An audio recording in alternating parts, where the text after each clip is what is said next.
संपूर्ण परिस्थितीचा आढावा घेतलेला आहे। सध्याची परिस्थिती आणि बचाव करेल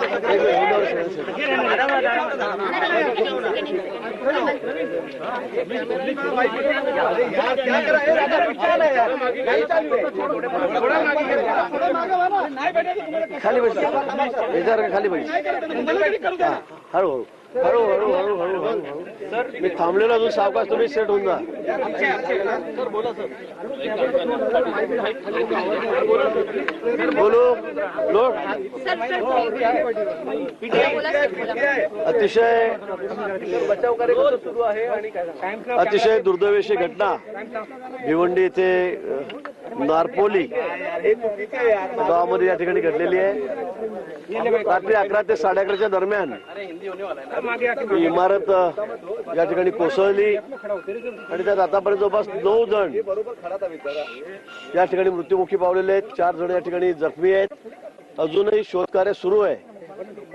ही इमारत 2007 मध्ये 8 मध्ये या ठिकाणी तयार झालेली होती। ते फार वर्ष हिला झालेले नाहीत, पण ही दुर्दैवाने रात्री कोसळली। पूर्वी महापालिकेच्या तर्फे प्रशासनातर्फे यांना नोटीस दिली गेलेली होती। 2 वेळा त्यांना बिल्डिंग खाली करा, धोकादायक आहे म्हणून सांगण्यात आलेलं होतं। पण रात्री काल ज्यावेळेला बिल्डिंग कोसळली, इमारत कोसळली, त्यावेळेला या ठिकाणी दुरुस्तीचं कामही सुरू होतं आणि ते रात्री सुरू होतं। या ठिकाणी सगळे कॉलम आपण बघतात ते सगळे आसारे दिसत आहेत, खराब झालेले आहेत आणि त्यांना रिपेअर करण्याचं काम कोण कॉन्ट्रॅक्टर असेल, ठेकेदार असेल, तो या ठिकाणी करत होता। परंतु हे करत असतानाच ही इमारत अचानकपणे कोसळली। पण नशिबाने खरं म्हणजे याच्यामध्ये जवळपास 30 परिवार राहत होते, कुटुंब राहत होते आणि त्यांना सर्वांना बाहेर काढण्यात आलेलं होतं। तरी सुद्धा 12-14 कामगार असतील, एखादं कुटुंब त्या ठिकाणी या अपघातामध्ये सापडलं आणि जवळपास 9 जणांचा दुर्दैवी मृत्यू या ठिकाणी झालेला आहे। अजूनही शोधकार्य सुरू आहे। सगळ्यांच्या सांगण्यानुसार अजून 3-4 जण खाली असतील अशी भीती वर्तवली जाते आहे। या ठिकाणी एनडीआरएफची टीम तात्काळ या ठिकाणी आली।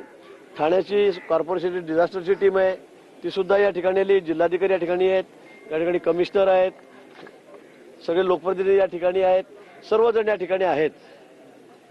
वाचवण्याचा सर्वकष प्रयत्न एनडीआरएफने रात्री केला, सर्व लोकांनी तो बघितलेला आहे, प्रशासन या ठिकाणी होतं, पण 9 जण यात गेलेले आहेत। ही अतिशय दुर्दैवी घटना आहे। मला वाटतं या संदर्भामध्ये सर्व चौकशी जर केली जाईल, खरं रिपेअर करण्याच्या, दुरुस्ती करण्याच्या आधी ही परवानगी घ्यावी लागते कॉर्पोरेशनची, पण तशी कुठली कॉर्पोरेशनची परवानगी ठेकेदाराने या ठिकाणी घेतलेली नाही आणि घेतली नसताना त्यांनी कामाला सुरुवात केलाय। तो सगळे पिल्लर फोडत होता, आसारी उघडी करत होता, त्यावर त्याला रिपेअर करत होतं आणि त्यातच काहीतरी चुकलं आणि ती इमारत पूर्णपणे खाली कोसळली आहे। सर, या संदर्भात आता इतर उर्वरित जो भाग आहे तो देखील धोकादायक आहे, तर त्या संदर्भात काही निर्णय घेतला आहे? आपण बघताय त्या ठिकाणी उर्वरित भाग, ही बी विंग होती, ए विंग सुद्धा तशीच आहे, बाजूची इमारत सुद्धा तशीच आहे। सर्वांना खाली करण्यात आलेलं आहे, सगळी इमारत खाली करण्यात आलेली आहे। त्यात राहणारे सगळे जे भाडेकरू असतील, लोक असतील, त्यांना सर्वांना खाली करण्यात आलेलं आहे। मला वाटतं ही इमारत सुद्धा आता आपण बघता ती अर्धी तुटलेलीच आहे, ती सुद्धा तोडावी लागेल, ती लगेच खाली उतरावी लागेल आणि त्याचा अजून एखादी दुसरी दुर्घटना या ठिकाणी होऊ शकते आणि म्हणून कॉर्पोरेशनला या ठिकाणी आम्ही सूचना केलेल्या आहेत। जिल्हाधिकारी पण या ठिकाणी आहेत, सर्व प्रशासन या ठिकाणी आहे आणि आम्ही त्यांना सूचना केलेली आहे की ही इमारत लगेच खाली करा।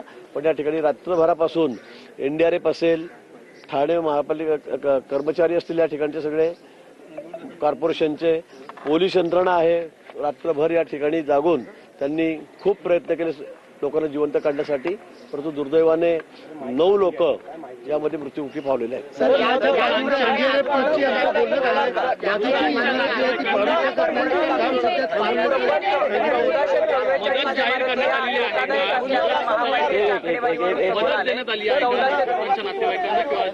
जे मृत्यू पावलेले आहेत त्यांच्या नातेवाईकांना मुख्यमंत्री महोदयांशी मी बोललेलो आहे, सकाळीच बोललेलो आहे।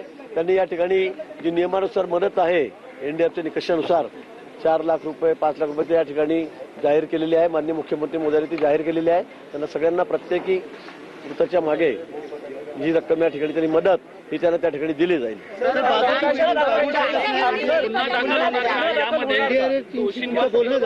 एनडीआरसी बोलणं झालंय, प्रशासनाशी बोलणं झालेलं आहे, ठाणा कॉर्पोरेशनचे सगळे पदाधिकारी अधिकारी सगळ्यांशी बोलणं झालेलं आहे. बाजूची जी इमारत आहे ती तात्काळ पाडावी लागेल, कारण आपण बघता त्याची एक साईडच्या भिंत सगळ्या खाली झालेल्या आहेत, पडलेल्या आहेत. ती अतिशय धोकादायक आहे, ते केव्हाही पडू शकते, आता काम सुरू असतानाही पडू शकते आणि म्हणून ती सुद्धा आपण तात्काळ खाली करण्याचे आदेश या ठिकाणी दिलेले आहेत. भिवंडी आणि इंदापूर महापालिकेच्या अंतर्गत 289 इमारती या अति धोकादायक असल्याचं समोर आलंय. त्या इमारती पाडण्यासंदर्भात आणि तेथील नागरिकांना त्यांचं पुनर्वसन करण्यासंदर्भात सरकारकडे काय योजना आहे? निश्चित ही घटना बघून खरं वारंवार आम्ही लोकांना नोटीस देतो, कॉर्पोरेशन देते, प्रशासकीय यंत्रणा नोटीस देत असते, पण लोक त्या ठिकाणून बाहेर निघत नाही. ही वस्तुस्थिती आहे आणि सगळ्याच ठिकाणी ज्या ज्या वेळेला इमारती कोसळतात त्यावेळेला हाच प्रश्न येतो, नोटीस दिली होती का, धोक्याचा इशारा दिला होता का, तर सगळं दिलेला असतो, पण पर्यायी व्यवस्था नाही, कुठे जाणार हाही प्रश्न लोकांसमोरचा आहे. पण निश्चित आता ज्या ज्या ठिकाणी अतिशय अति धोक्याच्या ज्या इमारती आहेत त्यांचा सर्वे तात्काळ केला जाईल.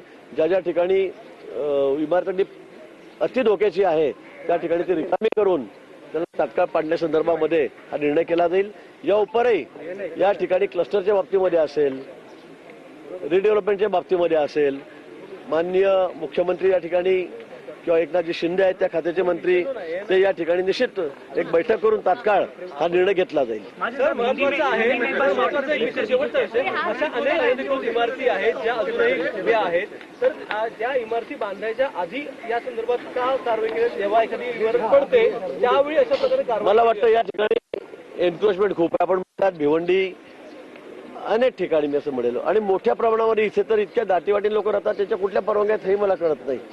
अनेक ठिकाणी या ठिकाणी एन्क्रोचमेंट आहे, अतिक्रमणामध्ये इमारती बांधलेल्या आहेत, असताना कुठे कम्प्लिशन सर्टिफिकेट नसेल, कुठे परवानगी घेतली जात नाही, कुठे कशा पद्धतीने इमारती उभ्या केल्या जातात. परवा मानखुर्दमध्ये सुद्धा आपण बघितलं असेल, 4 मजली 10 बाय 10च्या खोलीवर 1, 2, 3, 4 मजले बांधून घेतलेले होते, तिथेही मोठ्या प्रमाणामध्ये म्हणजे मृत्युमुखी लोक पडलेले आहेत. मला वाटतं अतिक्रमणाचा प्रश्न हा खूप गंभीर आहे आणि भिवंडीमध्ये तर खूप मोठ्या प्रमाणामध्ये आहे.